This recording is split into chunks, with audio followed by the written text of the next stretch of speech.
Bill Goldberg is one of the most dominant and recognizable figures in wrestling history. With his explosive entrance, undefeated streak, and a reputation for pure intensity, he wants to beat down Lashley. he became a megastar almost overnight in WCW. But behind that aura of destruction, not every wrestler has shared the same opinion about him. I should have picked up on the fact that he had his bell rung. Over the years, several wrestling legends have been asked about the former world champion in interviews. Goldberg at #1 because he knows that is the name. And their reactions have ranged from respectful praise to brutally honest criticism. The Undertaker. When WWE announced in the summer of 2019 that The Undertaker would finally face Goldberg for the first time in their careers, the reaction from fans was mixed at best. While the match had the aura of a long overdue dream encounter, both men were already in their 50s, and expecting anything close to their prime performances felt unrealistic. Still, WWE pushed forward with this bout, largely driven by the massive payday attached to their partnership with the Kingdom of Saudi Arabia. Unfortunately, the warning signs were present even before the bell rang. Goldberg later revealed in interviews that he had already suffered a concussion before the match, after accidentally hitting his head on a locker while warming up backstage. The situation only worsened during the match itself, when Goldberg ran headfirst into the ring post, leaving him visibly disoriented. From there, the match quickly descended into 9 uncomfortable minutes filled with miscommunications, mistimed maneuvers, and several dangerous moments. The most alarming came when Goldberg attempted a jackhammer, but nearly dropped The Undertaker on his head. A dazed Undertaker eventually managed to deliver a chokeslam to end the match, pinning Goldberg as both men struggled to regain their bearings. Undertaker was reportedly furious afterward, believing the match had gone far worse than expected. So when the dead man was later asked about his opponent, the Phenom didn't hold back. He admitted that Goldberg had been groggy throughout the match and clearly wasn't in the right condition to perform safely. Undertaker even suggested that if Goldberg planned to continue wrestling, he might want to drop the spear, considering his age and the risks that come with the move. Taker's criticism toward Goldberg made sense given what had happened in the ring. He later revealed that the botched jackhammer was so dangerous that his wife, Michelle McCool, was only moments away from potentially becoming a widow. Chris Jericho. Up next on our list is Chris Jericho, and his history with Goldberg goes all the way back to WCW, where Y2J openly challenged and mocked the WCW megastar while his legendary streak was still alive. During 1998, while Goldberg was tearing through the roster and building one of the most dominant streaks in wrestling history, Jericho took a completely different approach. Instead of fearing Goldberg like everyone else, Jericho began calling him out in a series of hilarious segments on WCW television. He mocked Goldberg's entrance, parodied the security guards that escorted him to the ring, and repeatedly demanded a match with him. Jericho's antics quickly became one of the most entertaining parts of WCW programming, and many fans believed the company was building toward a showdown between the two. However, according to Jericho, Goldberg had no interest in the storyline and reportedly refused to work the match, believing that a program with Jericho simply wasn't worth his time. It was a slight that Jericho never forgot. Fast forward to 2003. Goldberg had just arrived in WWE, while Jericho had already established himself as a main event star. The old tension quickly resurfaced. According to Jericho, Goldberg had been bad-mouthing him backstage, claiming he was too small to be a top star, and it wasn't long before the situation boiled over. Backstage, the two got into a heated argument that quickly escalated into a real fight. But despite the obvious size difference, Jericho, who had amateur wrestling experience, managed to lock Goldberg in a front face lock and hold on until other wrestlers rushed in to break them apart. Interestingly, the real-life tension eventually turned into a storyline match between the two at Bad Blood 2003, where Goldberg defeated Jericho. Years later in 2025, Jericho finally opened up about his old rival while speaking with Monopoly Events, recalling exactly how their fight started. "I said, 'What are you laughing about?' I'm like, 'What's your problem? You still have a problem with me? This isn't WCW anymore.'" Jericho recalled that the argument escalated quickly after Goldberg suddenly grabbed him by the throat. "You put your hand on my throat, that's a fight." So I attacked him. Somehow we started rolling around, and I managed to lock in a body scissors and choke on him. At that moment, I was thinking, this guy's going to get up and kill me, but I couldn't let go. Eventually, other wrestlers rushed in and pulled the two apart before the situation could get even worse. Fortunately, time has healed the tension between them. Jericho later revealed that despite the infamous backstage fight, he and Goldberg eventually moved past their issues. In fact, Jericho has since said that the two are now on good terms, even describing Goldberg as a great guy. Eric Bischoff. Perhaps no one had a better perspective on Goldberg than Eric Bischoff. As the man running WCW during the late 1990s, Bischoff was the executive who helped transform Goldberg from an unknown rookie into one of the biggest stars in professional wrestling. According to Bischoff, Goldberg's rise was unlike anything the wrestling industry had seen before. With his dominant undefeated streak and explosive presence, Goldberg quickly became the centerpiece of WCW during the height of the Monday Night Wars. However, despite booking Goldberg strongly for most of his run on top, Eric Bischoff has also admitted that he often had a miserable working relationship with him behind the scenes. In fact, Bischoff once suggested that Goldberg was one of the most difficult talents he had to work with during his time running the company. Bischoff explained that Goldberg often placed enormous pressure on himself, which sometimes made him hard to manage behind the scenes. I think on a consistent basis, it would have been Bill Goldberg. Not necessarily in a bad way. Bill was a very intense person, emotional,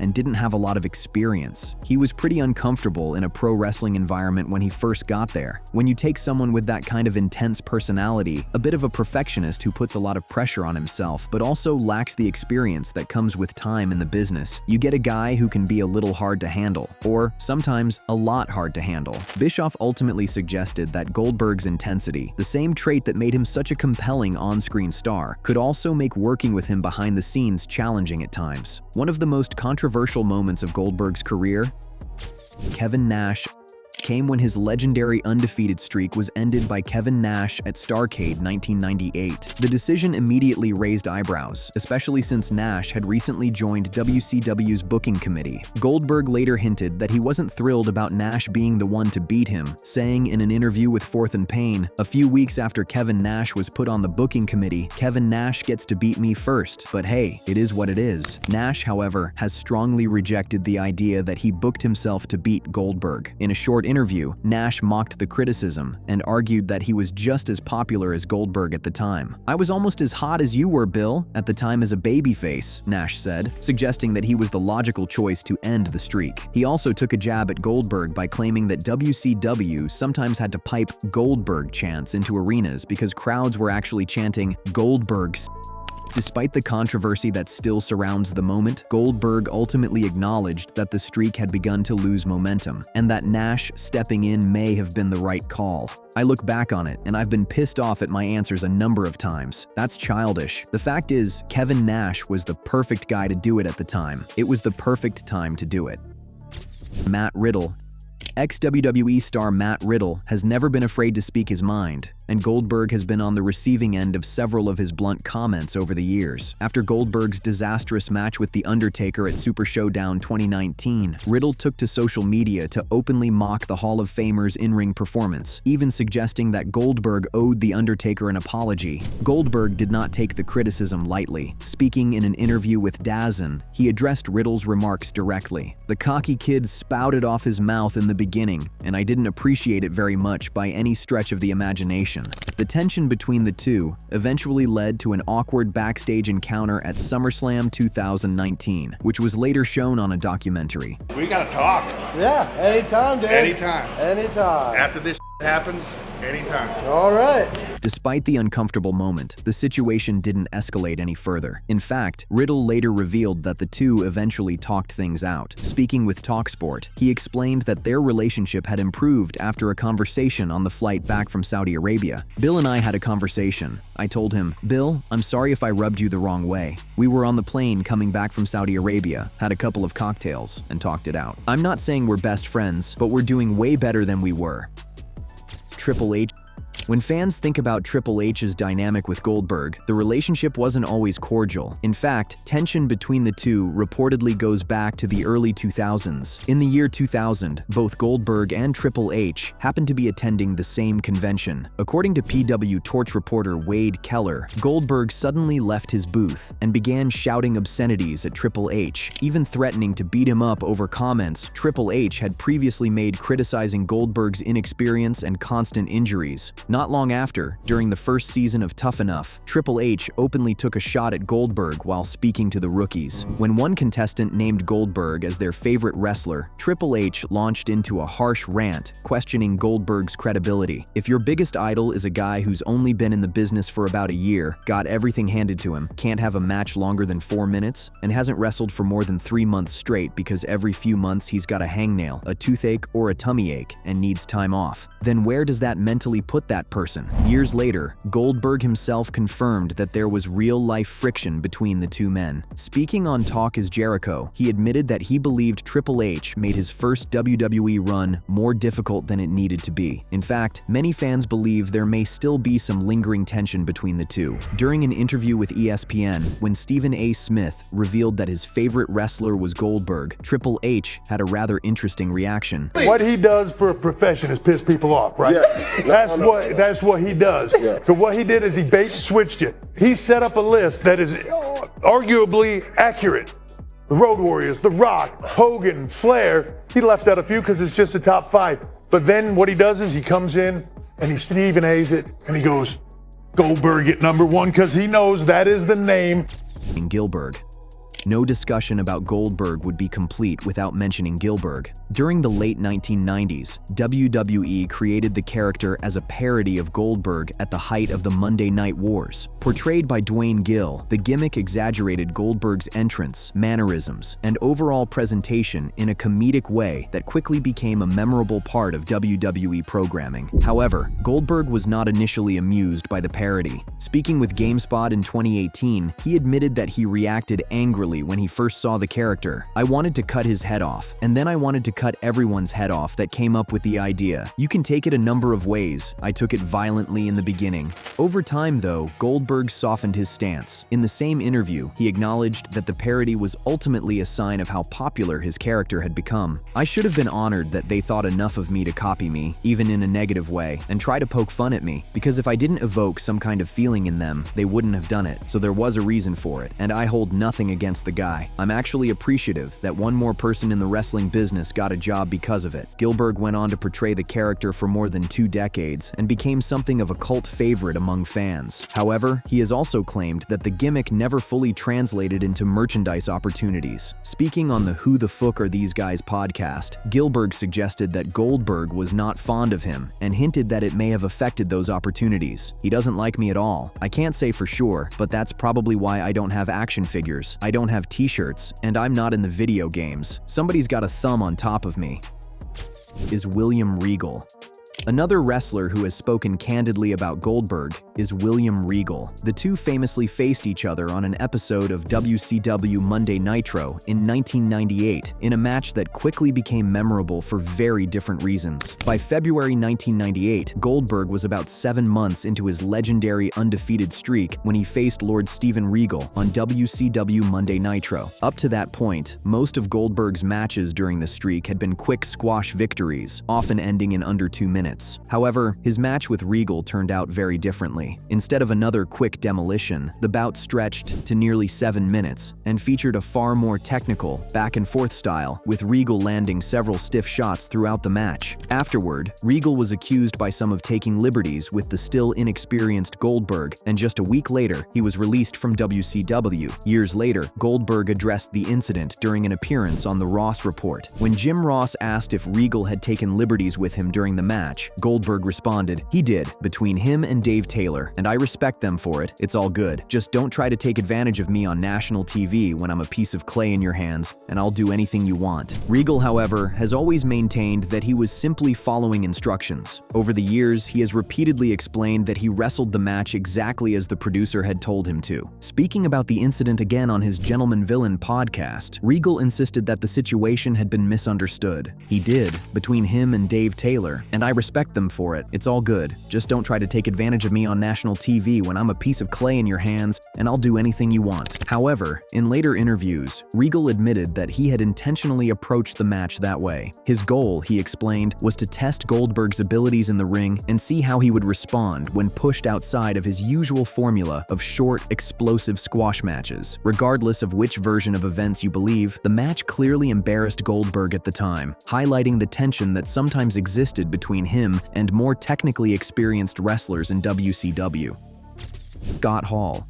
Another massive WCW star who never got along with Goldberg was Scott Hall. It was well known backstage that the two men did not see eye to eye. Goldberg has previously labeled Hall as unprofessional, blaming him for a near career-ending injury at a December 1999 WCW event. When Goldberg smashed the windows of a limousine with his bare hands, the incident caused him to lose a significant amount of blood, coming within a centimeter of needing his arm amputated. Reflecting on the event in a 2001 interview with Mike Mooneyham of the Post and Courier, Goldberg said, "I should have killed him, but I didn't." Scott Hall is very unprofessional, and he often breaks character and does things I don't agree with. I try to be professional and set a positive example, but unfortunately, he doesn't share the same views. Vince Russo couldn't control him, and we had an issue, and instead of being unprofessional and making him pay, I took my frustrations out on that limousine. Hall, for his part, frequently referred to Goldberg as a mark, someone who takes the predetermined nature of the business too seriously and believes too strongly in their own hype. One infamous incident involved Hall spray painting NWO on Goldberg's bald head backstage, despite Goldberg explicitly asking him not to beforehand. The tension between the two highlights just how heated backstage rivalries could get in WCW during Goldberg's rise to superstardom.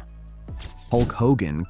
Unlike some of his NWO brethren, the late Hulk Hogan consistently spoke highly of Goldberg. Hogan has even labeled Goldberg as the second coming of Hulk Hogan and believed the superstar should never have been defeated. In a 2024 interview with Sportskeeda, Hogan reflected on the rise and fall of WCW and shared his thoughts on how Goldberg was handled. He described Goldberg as a true attraction, emphasizing that promoters didn't need to rely on traditional storytelling, like a babyface chasing the championship, when they had a 300-pound T-Rex killer in Goldberg. According to Hogan, Goldberg's size, intensity, and presence alone were enough to draw crowds and sell out arenas. Hogan went on to suggest that WCW could have maintained its dominance for much longer if Goldberg had been protected more carefully in storylines. He argued that keeping Goldberg strong in key moments would have been one of the things that kept the revenue stream coming in, as the streak and aura of invincibility were central to Goldberg's appeal. Hogan also pointed to backstage politics as a major factor in Goldberg's mishandling, noting that the presence of multiple decision-makers often diluted a clear vision. There were different people in control of the pie, and that caused issues. You had booking committees, agents, and executives all pulling in different directions, and that's where Goldberg sometimes got lost in the shuffle. As for Goldberg, the respect was indeed mutual. Goldberg has often described Hulk Hogan as a close friend and a huge influence who taught him lessons he didn't have to. In fact, Bill was also one of the few wrestlers to publicly support Hogan after his 2015 racism controversy, stating that everybody deserves a second chance, and that he was appalled by how some fans turned on him. Speaking about his relationship with Hogan during a recent appearance on Real Talk with Mike Burke, Goldberg said, "I was pretty close with him. I can't say we hung out all the time, but he was a huge influence in my life. He taught me stuff that he never had to teach me. He took time with me in situations that he never had to do, and I realize people do it for a certain reason sometimes, but he was a good dude. He always treated me with respect. We all have our days." When asked about the last time he spoke with Hogan, Goldberg shared, "It was about a week before he passed." Clearly, the relationship between Bill and Hogan is a reminder that behind the larger-than-life personas, wrestling is also about respect, loyalty, and the lasting impact one generation can have on the next.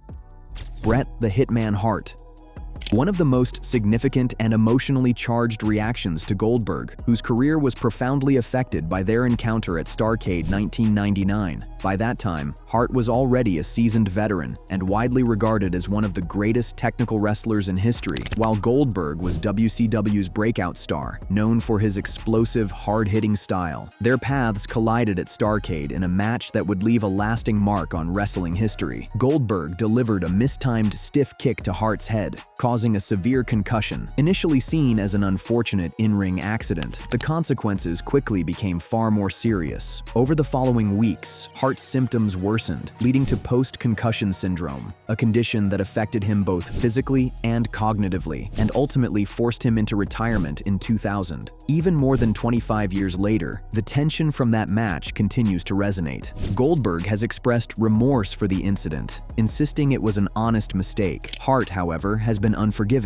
On an episode of Who Killed WCW, Hart described Goldberg as like a gorilla, slamming guys through the mat, running them over like a car, expressing disbelief that such a dangerous in-ring style went unchecked. In other interviews, Hart's criticism has been even harsher, calling Goldberg a guy that couldn't wrestle and suggesting he belongs in the Hall of Shame rather than the Hall of Fame. Goldberg, for his part, has tried to move past the feud, but Hart's continued jabs over the years have clearly struck a nerve. In a recent interview with Chris Van Vliet, when asked about Bret's ongoing grudge, Goldberg admitted bluntly, "I really don't care anymore. For Bret, I could care less." He even went as far as referring to Hart as the moron I kicked in the head. Unlike many of the other wrestlers on our list, it seems unlikely that Bret Hart and Goldberg will ever reconcile, leaving this rivalry as one of wrestling's most enduring and emotionally charged controversies. From the admiration of legends like Hulk Hogan to the hard-hitting criticism of Bret Hart, whose career was forever altered by one mistimed kick, Goldberg has sparked strong reactions both in and out of the ring. Loved, feared, and sometimes misunderstood, his legacy is defined not just by his streaks or championships, but by the impact he continues to have on his peers. Let us know your thoughts in the comment section, and before you leave, don't forget to like this video and subscribe to Wrestle Rivals so you don't miss the next ones.